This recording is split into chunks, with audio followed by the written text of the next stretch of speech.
My name is Brittany, and I often think about how different my life could have been if my mom hadn't gotten sick. She passed away when I was 6, and that's when everything changed. Our house used to be full of her laughter, and the photos of our happy family covered every wall. Dad took it really hard.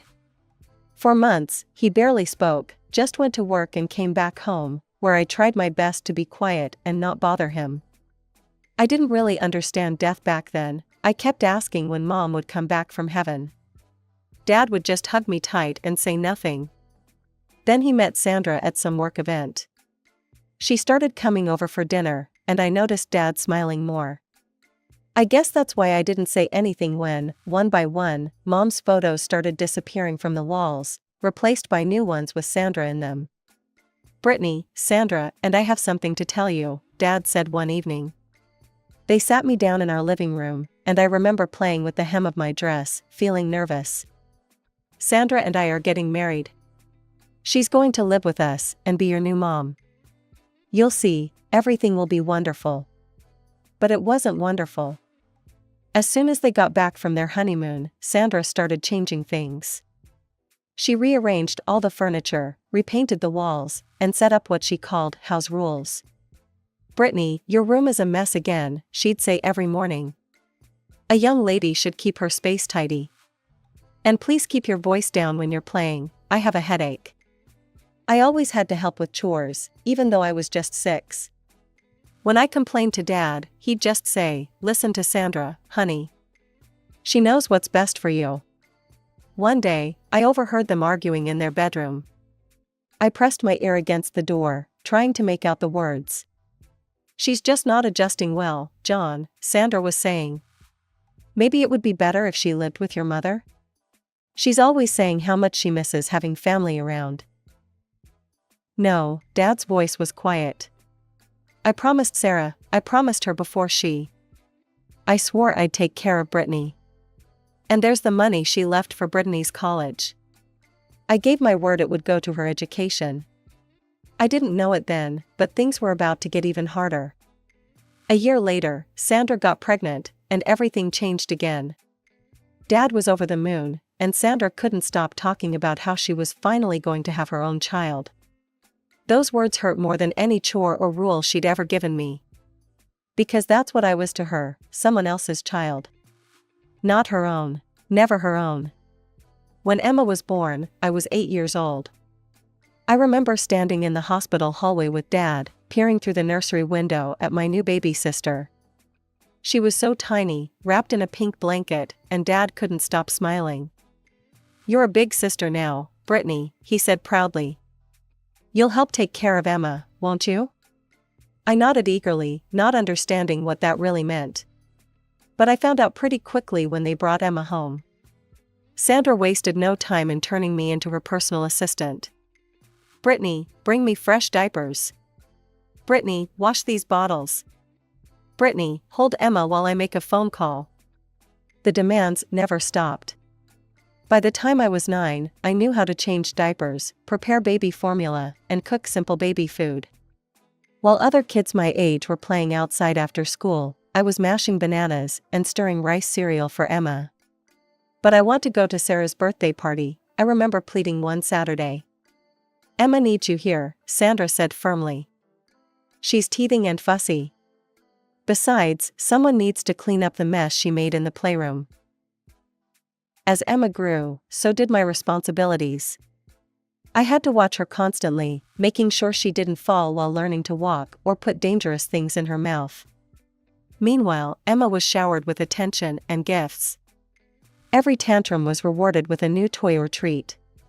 When she turned 4, Emma realized she could get me in trouble whenever she wanted. And boy, did she use that power. One time, she deliberately spilled her juice all over her new dress, then ran crying to Sandra. "Brittany pushed me," she wailed. I spent that weekend grounded in my room. Another time, she broke her expensive musical toy and blamed me. "Brittany was playing with it when it broke," she claimed. It didn't matter that I was doing homework at the time. I lost my allowance for a month to pay for a replacement. The worst was when she cut up her own party dress with scissors, then hid the scissors in my backpack. Sandra found them during one of her room inspections. "How could you be so jealous?" Sandra yelled at me. "Do you know how much that dress cost?" But I didn't, I tried to explain. "Go to your room," Dad interrupted. "We'll discuss your punishment later." Emma stood in the doorway, smirking at me as I walked past. She'd learned early that she could get away with anything, while I'd get blamed for everything. Grandma Rose was my only escape from the madness at home. Every weekend I spent at her house felt like stepping into a different world, one where I could just be a kid. She lived in a cozy house filled with the smell of fresh-baked cookies and unconditional love. "Look at you, skin and bones," she'd say, loading my plate with pancakes. "That woman's got you running around like Cinderella." Unlike at home, at Grandma's house, I could laugh as loud as I wanted and didn't have to watch my every step. When Emma visited with me once, she quickly learned that her usual tricks wouldn't work there. "But I want ice cream before dinner," Emma had whined, stomping her feet. "Young lady," Grandma said firmly, "in this house, we eat our dinner first. And there's no rewards for tantrums." Emma never came back after that. "Grandma's house is boring," she told our parents. What she meant was that Grandma's house had rules that applied to everyone equally. Then came the day that changed everything. Emma had thrown a particularly dramatic fit about doing her homework, and Grandma happened to be visiting. "John," Grandma said to Dad, her voice stern, "that child is terribly spoiled. Sandra, you need to handle this better. You're raising a little tyrant." Sandra's face turned red.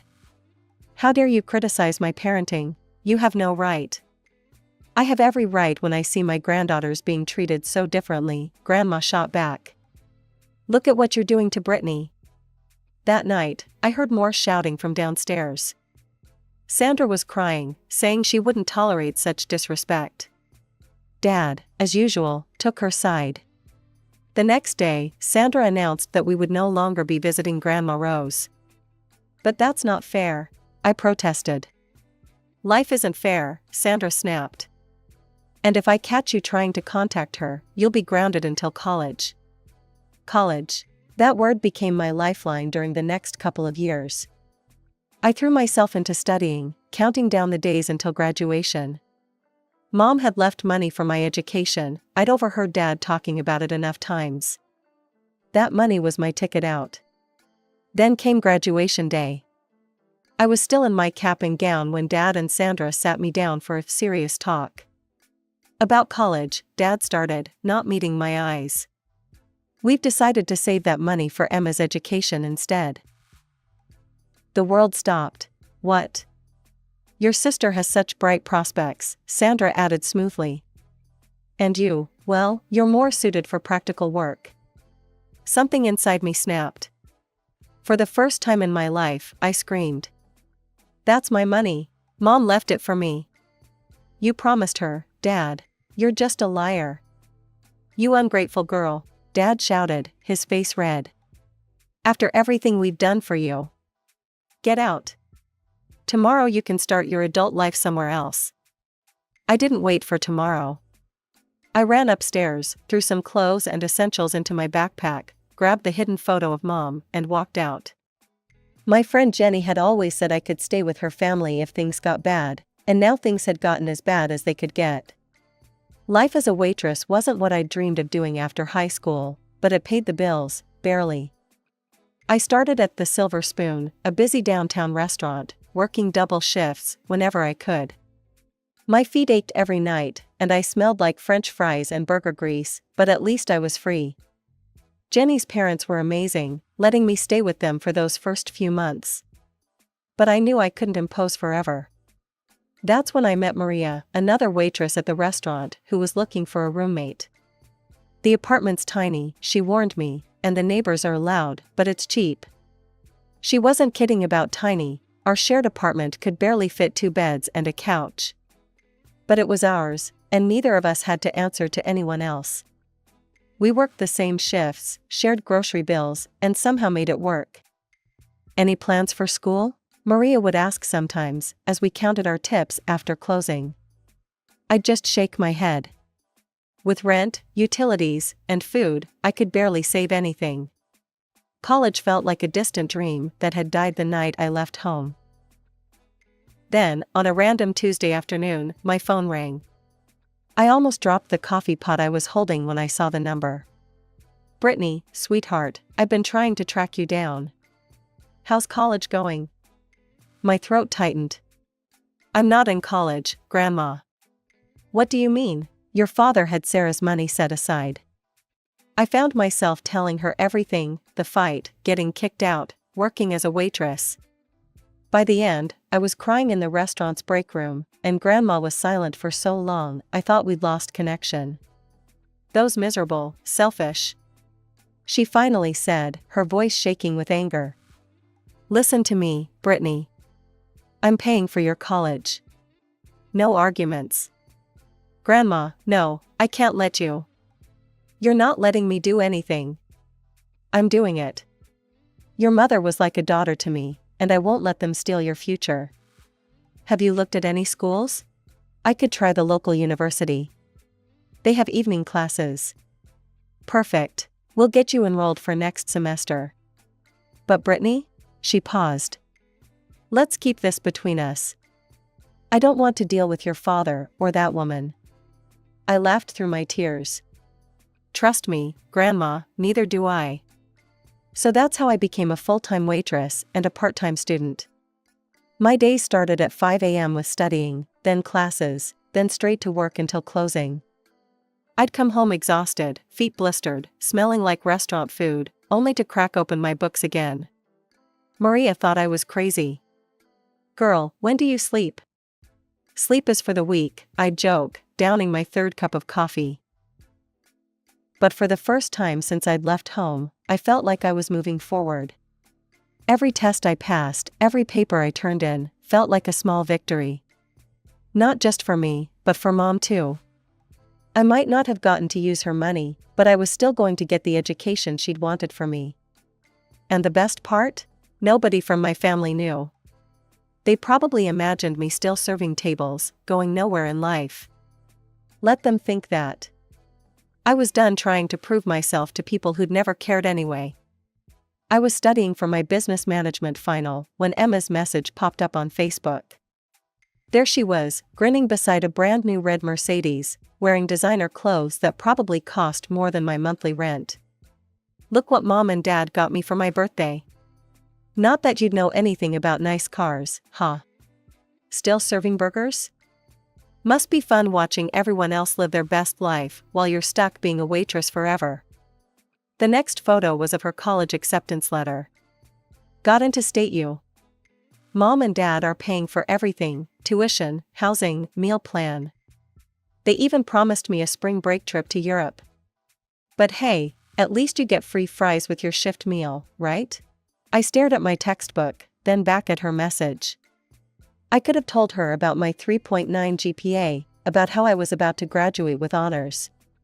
Instead, I clicked block user and went back to studying. 3 weeks later, I graduated with my business degree. Only Grandma was there to watch me walk across the stage, but that was all I needed. We went out for dinner afterward, at a different restaurant, of course. Back at work, things started changing. Mr. Peterson, the owner, called me into his office one morning. "Brittany, we've noticed how hard you work. How would you feel about becoming shift manager? You know this place inside and out, the staff respects you, and you've got the education for it now." That was just the beginning. 6 months later, I was promoted to floor administrator. My salary doubled, and suddenly I could afford to move out of the tiny apartment I shared with Maria. Years passed, and I kept climbing. By 30, I was running the whole place. The Silver Spoon had transformed from a regular downtown restaurant into one of the city's top dining spots. My name was on restaurant industry magazines, but my family still thought I was just a waitress. My new apartment was in one of those fancy high-rises downtown, with floor-to-ceiling windows and a view of the city. Every morning, I'd stand there with my coffee, watching the sunrise, thinking about how far I'd come from that scared teenager who ran away with just a backpack. It was a quiet Monday morning when I got the Facebook message from Mrs. Roberts, our old neighbor. We'd kept in touch over the years. She was one of the few people from my old life who'd been kind to me.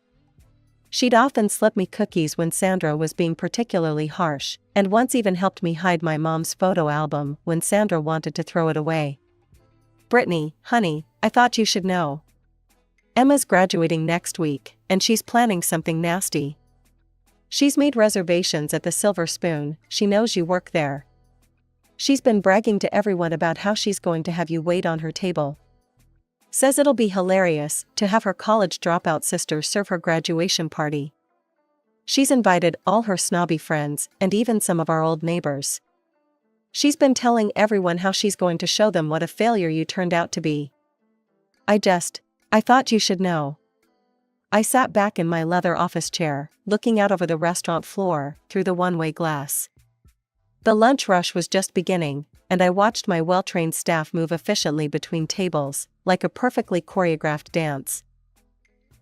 A slow smile spread across my face as I opened our reservation system. Sure enough, there it was, Emma Wilson, party of 15, Saturday 7 p.m., graduation celebration. She'd even added a special note requesting the best table in the house, price is no object. My fingers hovered over the keyboard. I could cancel it. One click, and their reservation would disappear. I could have Janet call with some excuse about a plumbing emergency or a double booking. But no, I had a better idea.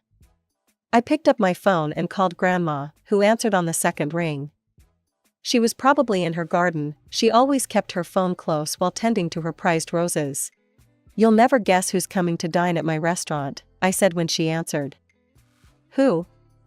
"Emma. And Dad and Sandra. They're coming to celebrate her graduation. Apparently, she specifically chose this place to humiliate her waitress sister. Mrs. Roberts just warned me about it." Grandma's voice turned sharp. "Cancel their reservation. You don't need that kind of negativity in your life, Brittany. Haven't they hurt you enough?" Actually, I couldn't help grinning as I looked at the framed Businesswoman of the Year award on my wall. "I have a better idea. How would you like to come to dinner that night? I'll give you the best table in the house, behind the marble column by the waterfall wall. You'll be able to see everything, but they won't see you." There was a pause, then Grandma started laughing, that deep, mischievous laugh that always meant trouble when I was growing up. "Oh, you devious girl. Count me in. Should I wear my pearls for the occasion? Perfect. I'll have Carlos make your favorite chocolate soufflé. He's been practicing that new raspberry sauce you liked last time." "I'll bring my camera," Grandma chuckled. "This is going to be better than those reality TV shows you used to watch." After we hung up, I called in my assistant. "Janet, clear my schedule for next Saturday evening. And make sure the staff knows I'll be handling a special table personally." "Of course, Ms. Wilson." "Anything else?" "Yes," I smiled, running my finger along the spine of my business management degree diploma hanging on the wall. "Make sure we have our finest champagne chilled. And have Miguel prepare his special caviar appetizers. I have a feeling it's going to be quite a memorable night." As I looked out over my restaurant again, I couldn't help but think how perfect this was. Emma had always loved her little power plays, her attempts to humiliate me. Well, this time, she was walking right into my territory. And I was ready. Saturday evening arrived, and the restaurant was buzzing with its usual weekend energy.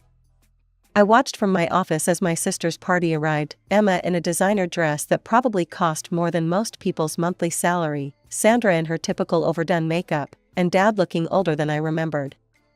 They were surrounded by Emma's friends, all dressed to impress. I could see Grandma at her hidden table, pretending to read the menu while watching everything. She gave me a subtle wink when I passed by. "Excuse me," Emma's loud voice carried across the restaurant. "I specifically requested my sister, Brittany, as our server." "Where is she?" I smoothed down my tailored suit jacket and approached their table. Emma's face lit up with malicious delight when she saw me. "Oh my God, everyone, this is my sister I was telling you about. She gestured at me like I was some exhibit at a zoo. Still a waitress after all these years. I mean, I just graduated from State U, and she's still carrying plates. The table erupted in laughter, led by Emma. Dad chuckled too, though he couldn't quite meet my eyes. Sandra just sat there with that superior smirk I remembered so well. "Look at her clothes," Emma stage whispered to her friends. "I guess that's what you can afford on a waitress's salary." I stood there in my Armani suit, letting them laugh. The irony wasn't lost on me. "What can I get for you this evening?" I asked professionally. Emma made a show of studying the menu. "Well, since you asked, I'll have the lobster thermidor." "Oh wait." She looked up with fake concern. "Can you even afford to eat at a place like this? Do you know what lobster is?" More forced laughter from her friends, though some were starting to look uncomfortable. And after dinner, Emma continued, her voice dripping with contempt, "I want you to personally wash our dishes. I'll even give you a nice tip, maybe you can buy yourself some decent clothes for once." I could see Grandma gripping her table's edge so hard her knuckles were white. Some of the guests were whispering among themselves, clearly embarrassed by Emma's behavior. Sandra finally spoke up, her voice cold. "Really, Brittany, you should be grateful Emma chose your establishment for her celebration. Though I must say, I'm surprised they hired someone like you at such a nice place." "Actually," I said, my smile never wavering, "I won't be able to take your order or wash your dishes tonight." Emma's face darkened. "What do you mean, you won't?" "I want to speak to your manager right now." "I'll have you fired." "That won't be necessary," I said calmly. "The manager is already here." "Well, where are they?" Emma demanded, looking around. "You're looking at her." The silence that fell over the table was absolute. Emma's mouth opened and closed like a fish out of water. Dad's face had gone completely white, and Sandra looked like she'd swallowed something sour. That's impossible," Emma finally sputtered. "You're lying. You're just a waitress." "Actually," came a familiar voice, "she's not just the manager. She owns 30% of this restaurant now." Grandma rose from her hidden table and walked over, her heels clicking on the marble floor. The look she gave Dad could have frozen hell over. "While you were busy spoiling one daughter and crushing the other, I put Brittany through college. She worked here as a waitress during the day and studied business management at night. Every single success she has, she earned herself." Emma jumped up, her face red. "That's not fair. You're lying." "She's nothing but a successful businesswoman who owns part of one of the city's most prestigious restaurants," Grandma cut in. "Who bought her own luxury apartment while you're still living off Daddy's money." "Is that what you were going to say?" Dad finally found his voice. "Mom, Don't you dare, Mom me, John Wilson," Grandma snapped. "You let that woman turn you against your own daughter. You gave away Brittany's college money her mother left specifically for her. Well, guess what? I'm making things right. I've already changed my will. Everything I own goes to Brittany. Every penny." Sandra shot up from her chair. "You can't do that. Emma is your granddaughter too." "Emma has had everything handed to her on a silver platter her entire life," Grandma replied coldly. "She doesn't need my money, though from what I've seen tonight, she could use some basic human decency." Emma completely lost it. She grabbed her wine glass and hurled it across the table, shattering plates and sending food flying. "This isn't fair. You're all just jealous of me." "Security," I called calmly. 2 men in black suits appeared instantly. "Please escort these people out." "You can't throw us out," Sandra screamed. "Do you know who we are?" "Yes, I do," I replied. "You're trespassers causing a disturbance in my restaurant. Leave now, or I'll call the police and press charges for the damage to my property." Emma tried to grab another plate, but one of the security guards caught her arm. Dad just stood there, looking lost, as they were all led to the door. "Brittany," he called back weakly. "Please, can we talk?" I turned my back and walked away. Over the next few months, he tried everything: calls, emails, even showing up at the restaurant once. I had security turn him away. That was 5 years ago. The Silver Spoon is now the top-rated restaurant in the city, and I've opened 2 more locations. Grandma kept her word about the will, though thankfully she's still going strong at 75, tending her garden and coming to the restaurant every Sunday for her chocolate soufflé. Last week, I got another message from Emma. Something about how she's changed and wants to make amends. I did what I always do with messages from that part of my life, hit delete and went back to work. Some chapters are better left closed.